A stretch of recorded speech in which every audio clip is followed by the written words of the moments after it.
Ouh, ça sent les films de fin d'été. Je suis allé voir Ricky and the Flash, réalisé par Jonathan Demme, qui a réalisé des classiques comme The Silence of the Lambs et Philadelphia. C'est écrit par Diablo Cody, qui avait écrit l'excellent Juno, et ça met en vedette le monument qu'est Meryl Streep. 66 ans, 3 Oscars, dont 19 nominations, et on a pu la voir l'an dernier chanter dans le film Into the Woods.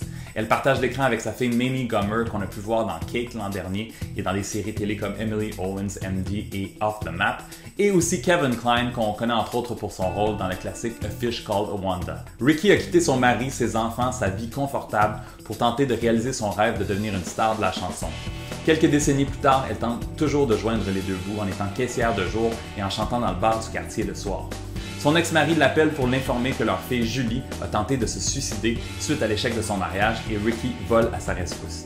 Par contre, les retrouvailles sont très difficiles après tant d'années d'absence. Why did you walk out on my daughter? Our daughter. Lady, Julie hates you. That may be.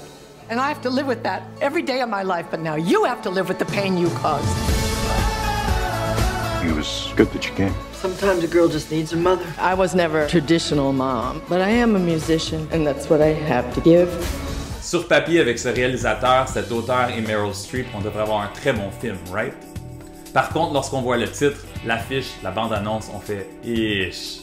Habituellement, Meryl Streep choisit bien ses films, mais ici, on a droit à un mauvais marketing. La place de la musique et du band est très minime dans le film. C'est plutôt un drame familial avec des personnages très caricaturisés.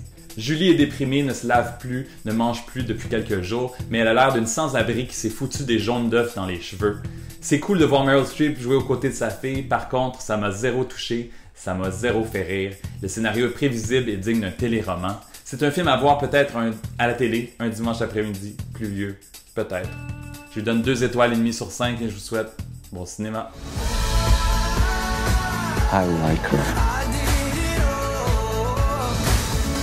A lot of things are going to change in your life. Someday you're going to wake up and find a gray hair. And I don't mean on your head.